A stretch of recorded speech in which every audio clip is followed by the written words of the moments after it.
Starting with the name of Allah, who is the most beneficent and the most merciful. Dear students, welcome to the Quick Learn Academy by Arusairam. In today's lecture, we will cover the Physics Grade 9.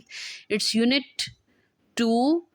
It's exercise questions, objective and the short questions. Dear students, if you want to know all the answers of objective type and the short to the point, then you will have to stay connected with me till the last of the video. Dear students, now let's get started. We have the first objective type problem, which is the numerical ratio of the distance to the displacement to the distance is. तो students इसकी 4 options given है. The correct one is the D, which is equal to और less than 1.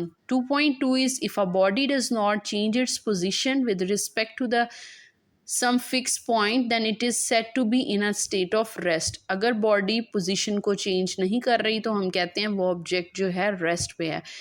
2.3 is a ball is dropped from the top of the tower. The distance covered by it in the first second is. Its option A is correct, which is 5 meter. 2.4 is a body accelerates from rest to the velocity of 144 kilometer per hour in 20 second. Distance covered by it is 400 meter. Its option B is correct. 2.5 is a body is moving with constant acceleration starting from rest. It covers distance s in 4 seconds. How much time does it take to cover 1/4 of its distance?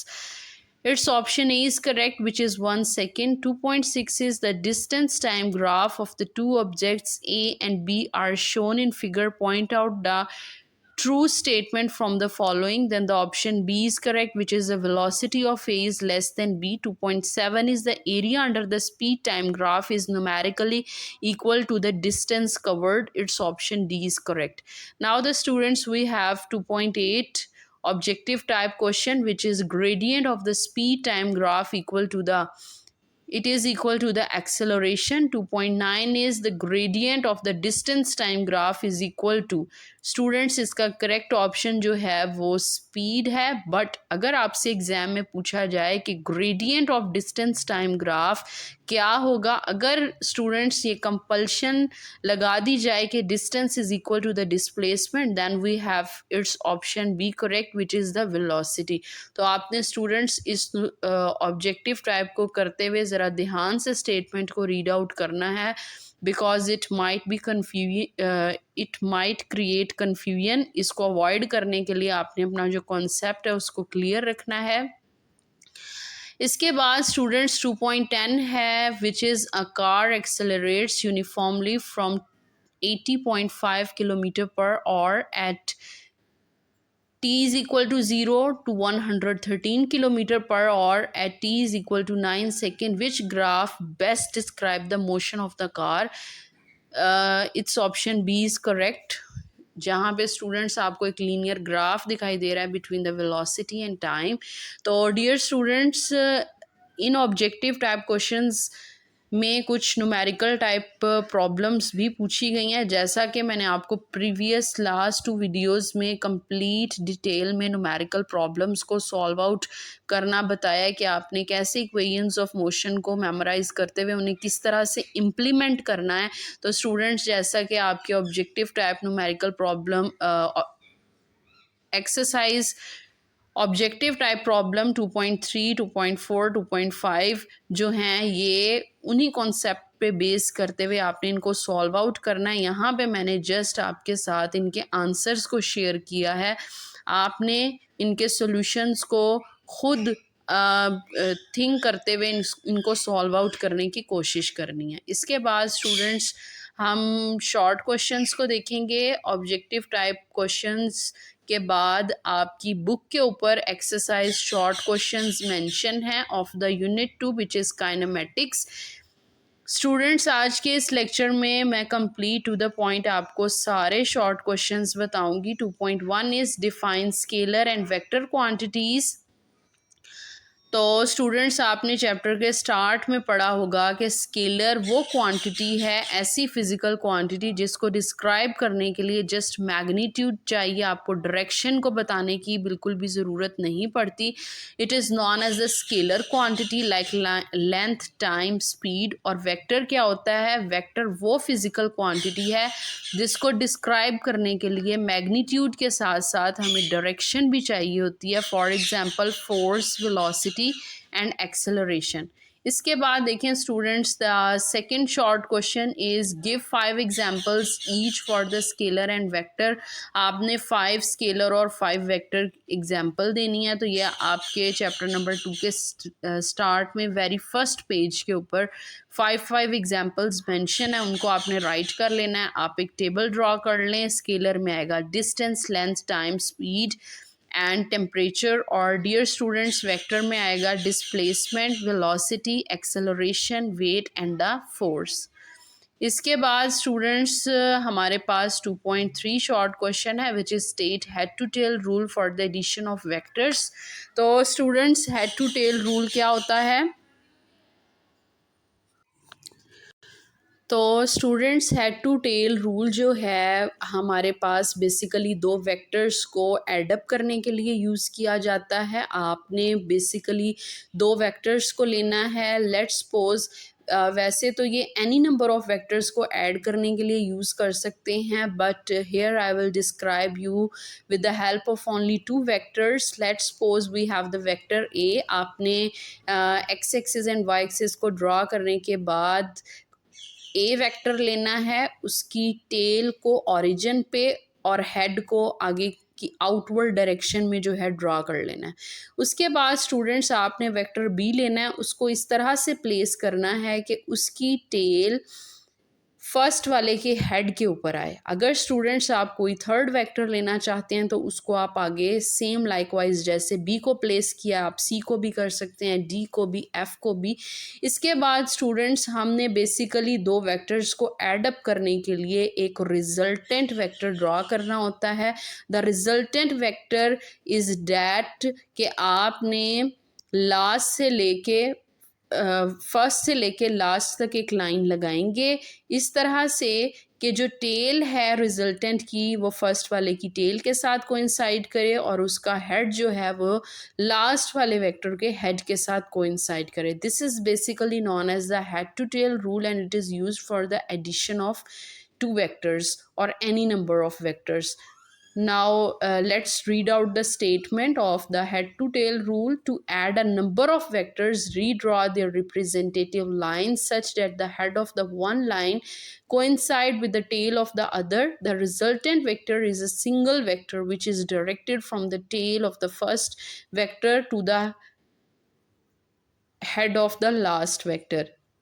और students आप statement के साथ साथ अगर इसकी diagram बना लें, इसको ग्रामेटिकली एलाबोरेट करेंगे, it would be very useful for you.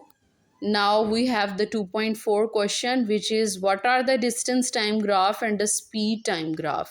ऐसे ग्राफ जिसमें हमारे पास हम वाई एक्सिस पे डिस्टेंस और एक्स एक्सिस पे टाइम को लेंगे, these will be known as the distance time graph. As you know के ग्राफ वाले टॉपिक में आपने पढ़ा होगा कि इंडिपेंडेंट क्वांटिटी को अलोंग एक्स एक्सिस ड्रॉ किया जाता है और जो डिपेंडेंट क्वांटिटी होती है it is always drawn in the vertical direction along the y axis. तो स्टूडेंट्स डिस्टेंस टाइम ग्राफ में टाइम को अलोंग एक्स एक्सिस लेंगे एंड डिस्टेंस को अलोंग वाई एक्सिस। इसी तरह स्पीड टाइम ग्राफ में भी time will be taken as an independent quantity and it will be drawn along the x axis and the speed will be drawn along the y axis. Now let's read out the definitions of both these graphs. A graph that shows the relation between the distance and the time taken by a moving body is known as the distance time graph. And what is a speed graph? A graph that shows the rotation between the relation between the speed and the time taken by a moving body is known as the speed time graph. Now students, we have the 2.5 question which is falling object near the earth have the same constant acceleration. Does this imply that a heavier object will fall faster than the heavier one? तो students इसका answer no होगा, क्योंकि जो acceleration due to gravity होती है it is same for all the objects regardless of their masses, either these are the heavier or the lighter. So here we got the answer, which is no. The acceleration due to the gravity is the same for all objects near the earth's surface regardless of their masses. This means that the heavier and the lighter object fall at the same rate. Now we have the 2.6 question, which is the vector quantities are sometimes written in scalar notation, not boldface. How is the direction indicated? Usually जब हम लिख रहे होते हैं तो हम bold अगर नहीं लिख रहे वेक्टर क्वांटिटीज़ को, तो हम उसकी डायरेक्शन को कैसे इंडिकेट करेंगे? तो स्टूडेंट्स आप बेसिकली उसकी डायरेक्शन के लिए जो भी आप लाइक फोर्स ले रहे हैं, एक्सेलरेशन, उसके ऊपर एक एरो हेड ड्रा कर सकते हैं। और अगर आप स्पेसिफिकली उसके साथ डायरेक्शन को बताना चाहते हैं तो आप ब्रैकेट में उसकी डायरेक्शन को भी टेक्स्ट फॉर्म में राइट कर सकते हैं। When vectors are written in scalar notation, the direction typically indicated by a symbol such as an arrow or by specifying the direction in the text, velocity, for example velocity to the north। इस तरह करके students आपने लिखना है। अगर आप non bold लिख रहे हैं तो आप सिंपल लिख के एरो लगा दें और ब्रैकेट में उसकी डायरेक्शन जो है उसको मेंशन कर दें। उसके बाद स्टूडेंट्स हमारे पास सेकंड लास्ट क्वेश्चन है, which is 2.7। A body is moving with uniform speed, will its velocity be uniform? So here we have the answer, which is no. The velocity will not be uniform if the direction of the motion changes. Velocity is a vector quantity, so both speed and direction must remain constant for the velocity to be uniform. Uniform speed only means constant magnitude, not necessarily direction. Now we have the last question, which is 2.8. Is it possible for a body to have acceleration when moving with? Here we have the two cases. First one is the constant velocity and the second one is the constant speed. तो students पहले हम first case को देखेंगे, which is constant velocity. The answer is no. The acceleration is the rate of the change of velocity. So if the velocity is constant, there is no acceleration. And the second case, which is constant speed, इस case में yes, it is possible for a body to have acceleration because even with constant speed, a change in direction results a change in acceleration. तो dear students, ये था हमारा आज का lecture, जिसमें हमने कंप्लीट डिस्कस कर लिया है आपकी बुक के objective questions plus short answer questions को। आई होप कि आपको आज के लेक्चर की समझ आ गई होगी। If you like my video then do like, share, comment and subscribe to my channel, which is Quick Learn Academy by Arusa Iram, and thank you so much for listening me.